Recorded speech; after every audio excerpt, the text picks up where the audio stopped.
Welcome back after the break. हुकूमत और PTI के मुज़ाकरात होंगे या नहीं, या हो सकते हैं या नहीं। मुज़ाकरात के मामले पर बानी पीटीआई ने आज जो है वो बयान दिया है और कहा है कि नून लीग से हम क्या मुज़ाकरात करें और क्या मौसम की बात करें। अगर मुज़ाकरात किए तो इनकी हुकूमत चली जाएगी। सहाफ़ियों से गैर रस्मी गुफ्तगू की उन्होंने और उसमें उन्होंने कहा कि पहले भी कहा था, अगर मेरे पीछे हटने से मुल्क को फ़ायदा होता है तो मुझे मुतमईन करें, मैं पीछे हट जाता हूँ। बानी पीटीआई ने यह भी कहा कि हमने महमूद खान अशरगज़ई को सियासी इत्तेहाद के साथ बात करने की इजाज़त दी है और अगर वो कोई पेशकश लेकर आएंगे तो फिर मुज़ाकरात करने का सोचेंगे। अब दूसरी जानिब जो तहरीक इंसाफ है उसने बानी पीटीआई की रिहाई के लिए आज पूरी कौम से सड़कों पर निकलने की अपील की थी। इस हवाले से साबिक स्पीकर कौमी असम्बली असद कैसर का कहना था कि आज पूरी कौम सड़कों पर आएगी और एक ही नारा लगाएगी कि बानी पीटीआई को रिहा करो। सेक्रेटरी दाखिला पंजाब की जानिब से जारी नोटिफिकेशन के मुताबिक पंजाब हुकूमत ने डॉक्टर्स और नर्सेज के एहतजाजी मुजाहिरों को रोकने के लिए सूबे भर में 7 रोज के लिए दफा 144 नाफिज कर दी। पंजाब भर में दफा 144 के नफाज को लाहौर हाई कोर्ट में भी चैलेंज किया गया है। दरखास्त गुजार ने इस्तदा की है कि अदालत महकमा दाखिला पंजाब का नोटिफिकेशन कलअदम करार दे। पंजाब ने सियासी जमातों के इज्तिमा को रोकने के लिए इस दफा 144 का नफाज किया, जो कि बुनियादी हकूक की खिलाफ वर्जी है। पीटीआई की जो एहतजाज की कॉल है, फिर जो रिहाई का मुतालबा है इमरान खान की, और ये जो मुज़ाकरात की बात है, इस हवाले से प्रोग्राम के इस हिस्से में बात होगी। खुर्रम दस्ता मेरे साथ मौजूद हैं, साबिक वफाकी वजीर, मुस्लिम लीग नून के सीनियर रहनुमा। उनसे इस हवाले से बात करते हैं। खुर्रम दस्तगीर साहब, बहुत शुक्रिया। खुर्रम दस्तगीर साहब, आप मुज़ाकरात के इशू के ऊपर पहले लिख भी चुके हैं, आपसे बात भी होती रही है। ये जो आज इमरान खान का बयान है, और इमरान खान का ये कहना है कि अगर हुकूमत से मुज़ाकरात किए तो आप ही की हुकूमत जो है वो चली जाएगी। आपके ख्याल में अब भी कोई स्कोप है या कोई चांस है कि हुकूमत और पाकिस्तान तहरीक इंसाफ या इमरान खान के दरमियान किसी भी तरह के मुज़ाकरात हो सके? जी, बहुत शुक्रिया रहमान साहब।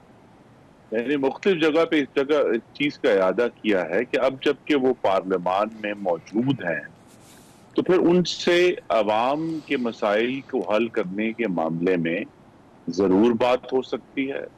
उनसे पाकिस्तान की जमहूरियत को मजबूत बुनियाद फराहम करने के लिए अगर कोई हमें नया मीसाक जमहूरियत करना है उस पर बात हो सकती है। उनसे इंतखाबात का जो इनकाद है उसको मजीद शफाफ बनाने के लिए बात हो सकती है।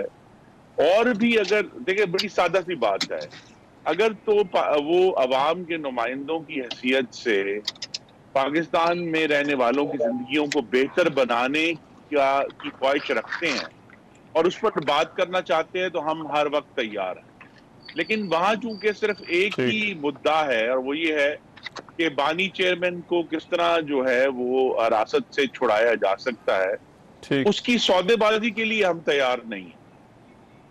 देखिए, आज उन्होंने एहतजाज की कॉल दी, हुकूमत ने दफा 144 लगा दी, तो क्या हुकूमत खौफजदा है कि तहरीक इंसाफ कोई एहतजाज या किसी भी तरह का उनका जो एहतजाज है वो कहीं हुकूमत के लिए परेशानी ना बन जाए, मसला ना बन जाए?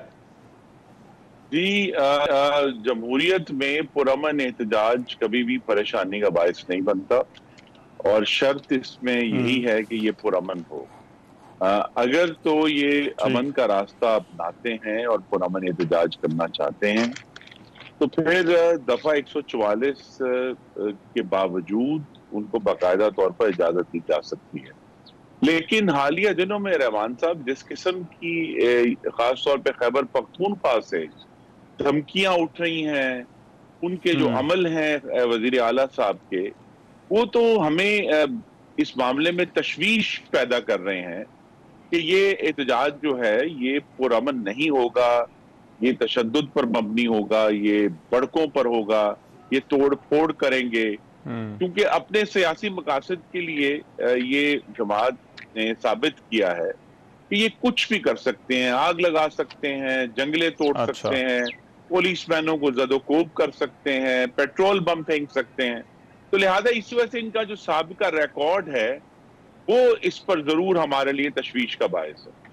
अच्छा, देखिए, आपने लोड शेडिंग की बात की, आप क्योंकि आपकी ये वजारत भी रही है, तो ये जो लोड शेडिंग वाला इशू है वफाक और खैबर पख्तूनख्वा के दरमियान, खैबर पख्तूनख्वा के रहनुमाओं का ये कहना है, तहरीक इंसाफ के लोगों का, कि चोरी तो हर जगह पर होती है, लेकिन उनके साथ इम्तियाजी सलूक हो रहा है। तो क्या वाकई कोई इम्तियाजी सलूक किया जा रहा है लोड शेडिंग के मामले पर तहरीक इंसाफ के ये खैबर पख्तूनख्वा के साथ?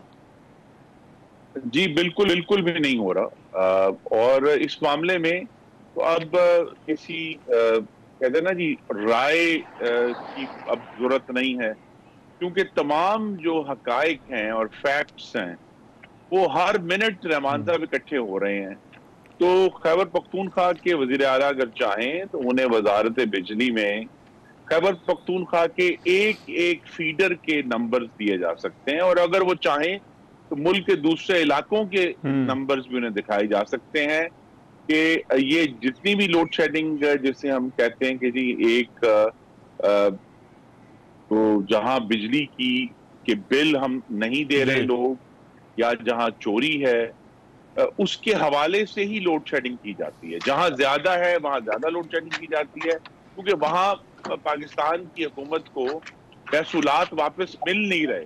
तो लिहाजा ये बड़े सिंपल और सीधा फैक्ट्स का मामला है, बल्कि ये बेहतर होगा कि इस मामले में बजाय ये कि सिर्फ बयानों पर इंतजार किया जाए।